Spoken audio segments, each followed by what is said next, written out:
America and the world should be very concerned about the virulent disease that has been unleashed by the 2016 presidential election. This pathogen has no known cure, and literally every remedy known to man has been tried to no avail. The pathogen, known in psychiatry as libtardosis, or in the common vernacular as TDS or Trump derangement syndrome, is seldom fatal, but it irreparably damages the minds of 100% of those infected. In the final stage of the disease, the victim has the urge to binge on tofu and Tide Pods, drinking civet shit Starbucks soy milk cappuccinos, and will literally not know what bathroom to use. Adam Schiff is a fourth-stage victim of the disease. MRI scans reveal shit for brains. Democrats have issued a subpoena for the full, unredacted Mueller report, and they're calling on Attorney General Barr and Special Counsel Mueller to testify before Congress. But they remain divided over how far they should take their investigation of the president. Joining us now from California, Democratic Congressman Adam Schiff, chair of the House Intelligence Committee. Chairman Schiff, welcome back to Fox News Sunday. Thank you. Good to be with you. After the release of the Mueller report, you and some other top House Democrats, including House Speaker Nancy Pelosi, said that impeachment of the president would be a mistake. Here you are. Many of us do think the president's unfit for office, but unless that's a bipartisan conclusion, an impeachment would be doomed to failure. I continue to think that a failed impeachment is not in the national interest.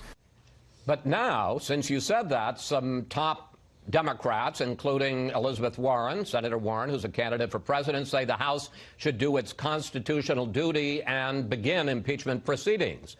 Do you still think they're wrong? Well, look, I think it's a very difficult decision, and we're going to have a caucus about this over the next couple of weeks to try to figure out what the best course is, not for the party, but what's the best course for the country. I think it's certainly the case that an impeachment would be unsuccessful if the Republican Party continues to place party above country.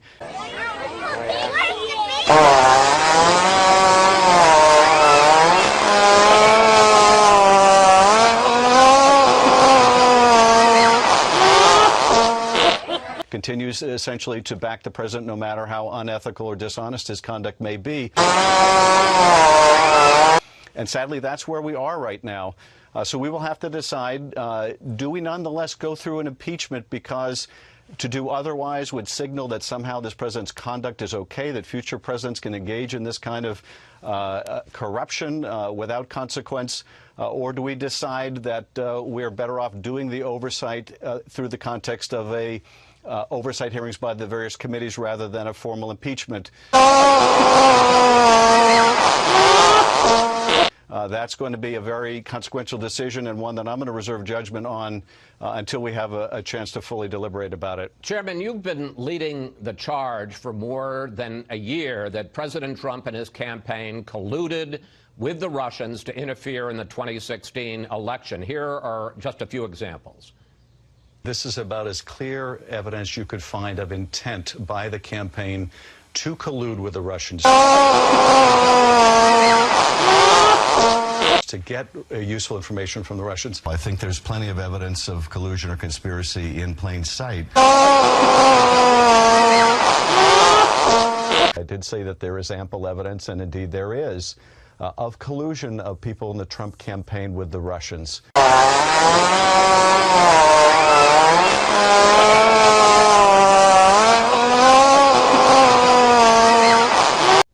But, sir, let's look at what the Mueller report found, and I want to put it up on the screen. Volume 1, pages 1, 2, and 5. We understood coordination to require an agreement, tacit or express, between the Trump campaign and the Russian government on election interference. The investigation did not establish that members of the Trump campaign conspired or coordinated with the Russian government in its election interference activities. Mr. Chairman, the special counsel did not find the kind of coordination that you said was there. Chris, as you know, and I wish you had played the rest of some of those clips, I went on to say that whether that collusion, that evidence of collusion, rises to proof beyond reasonable doubt of the crime of conspiracy was a different question. And indeed, that distinction is made in the opening pages of the Mueller report. So when the president and his allies repeat this mantra of no collusion, they clearly haven't read or ignoring the plain language of the report. Where Bob Mueller says two things. He says, we're not going to look into the question of whether it's collusion. That's a common lay term that can be criminal or non-criminal conduct. We're going to look at the crime of conspiracy. And on that issue, Bob Mueller says something else that I've been saying frequently, which is the fact that you may not be able to prove beyond a reasonable doubt a criminal conspiracy doesn't mean that there's an absence of evidence of crime. And when I talked, Chris, and you're absolutely right, I talked about this all the time on the course of the last year. When I talked about evidence of collusion in plain sight, I used those words in plain sight. And I pointed to the meetings in Trump Tower that Don Jr. and Kushner and Manafort took. And what more clear intent to collude could you have than the Russians offering dirt on Hillary Clinton as part of what was described as an effort to help Mr. Trump in the campaign, and Don Jr. saying, if it's what you say, I would love it. Now, I don't know how you find more abundant evidence of an intent to collude than that. But, sir, and in fact, yes. Well, let me just say, the Mueller report looked at a lot of those specific incidences you talk about. For instance, the Trump Tower meeting, the fact that Paul Manafort shared polling data with someone from the Ukraine who had ties to the Russians, and here's what they found. Again, from the report, Volume 1, page 66, the investigation examined whether these contacts, and they agree there were contacts, involved or resulted in coordination of a conspiracy with the Trump campaign in Russia, including with respect to Russia providing assistance to the campaign in exchange for any sort of favorable treatment in the future. Based on the available information, the investigation did not establish such coordination. Here was the reaction after the report came out from White House Counselor Kellyanne Conway.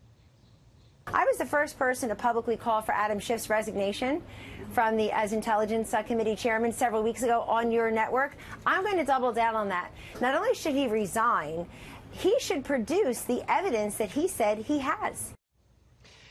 There's no question there were contacts, but I think when you and other Democrats, I'm not saying it was just you, talked about collusion, there was the feeling of a working arrangement, an agreement, and that somehow the Trump campaign was involved in the hacking of the DNC and Podesta emails, and that there was a back and forth, a working relationship as opposed to individual meetings. Do you have evidence of that kind of working relationship that the Mueller report didn't seem to find?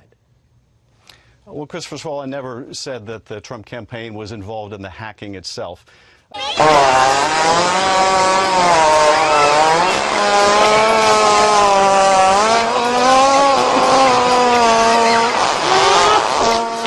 What I did say is that, for example, in that Trump Tower meeting, there was a clear intent to collude with the Russians. There was a willingness to receive Russian help. The president himself called on the Russians to assist his campaign by hacking Hillary Clinton's emails. And if you look at pages 180 to 190 that discuss that Trump Tower meeting, it wasn't that they found a lack of evidence of all the things that I talked about. In fact, the meeting did take place. In fact, they did offer dirt on Hillary Clinton.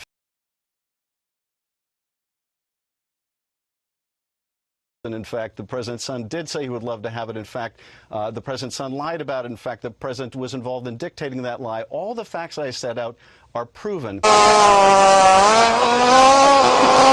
But what Bob Mueller said, the reason he didn't charge Don Jr. and Jared Kushner and Paul Manafort is he found that he could not establish with admissible evidence that Don Jr. was knew that he was breaking the law. If there's no mens rea, there's no crime, you dipshit. That he was essentially ignorant of the law. And this asshole is ignorant of the facts. Now, with respect to Paul Manafort, we only have one sentence as to why someone with that experience didn't know that seeking the help and receiving the help of a foreign government was a crime. And that's something we're going to want to ask Bob Mueller about when he testifies. Bob Mueller also said that he couldn't establish the value of the dirt they got. So this, I would say this to Kellyanne Conway. The only reason that Bob Mueller says he didn't charge a crime about that Trump Tower meeting was because he believed that Don Jr. was too ignorant of the law to be charged. And because the Russians didn't deliver the dirt they promised.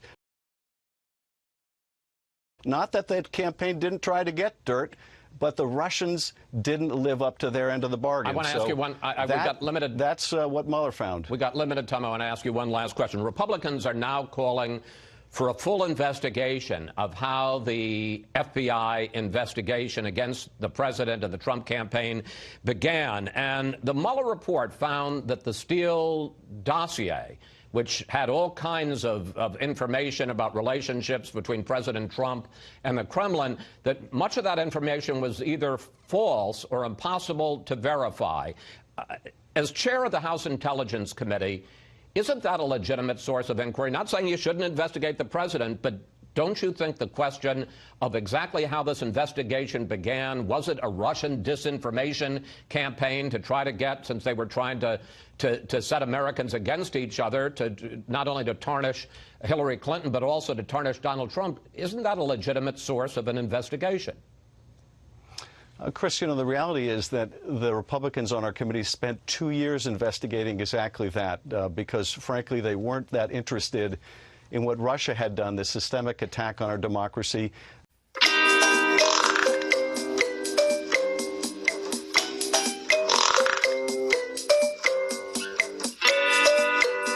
They spent the focus of their 2 years investigating the investigators and investigating exactly that question about Christopher Steele. I've only got 30 seconds left. We do have new information. The Mueller report discredits a lot of that, says that there was no indication that Carter Page did anything wrong. Shouldn't you be looking at that just to find the truth? Well, what we are going to be looking at is we're going to be looking at all the counterintelligence findings that were the genesis of this investigation.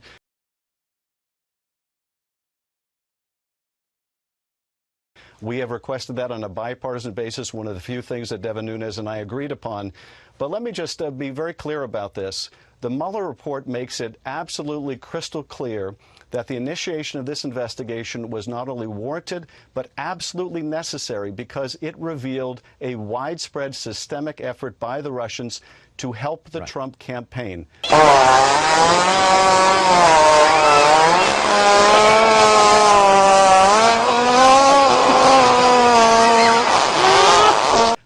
And that, I think, is the overriding conclusion of this report.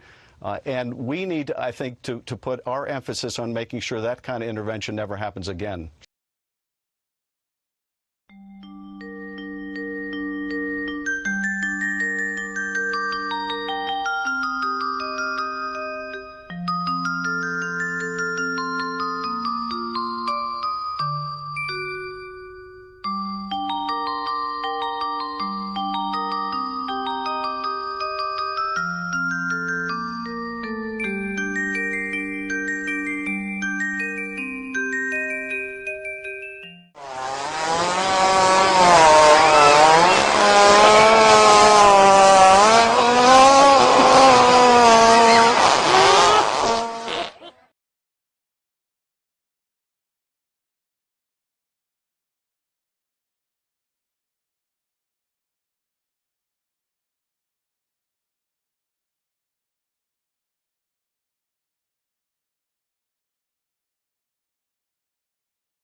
Please subscribe to our backup channels, Whirlwind Revolt, Inglorious Patriots, and Net for Truth USA 2 Patriot channel.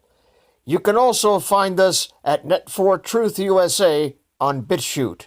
We fly so close to the target, we're on our 4th fighter jet. We will be relentless truth seekers until the enemies of freedom are defeated. You can support this channel by using the links in the description, but for a $100 donation, I will personally send you a autographed hardcover special edition copy of Land of Childhood's Fears. Also, visit my bookstore at lulu.com/net4truth USA. If you are viewing this video on BitChute, you can use the links in the description to support us, or simply click the green $ dot on our video to support this channel. Thank you. Links are in the description section.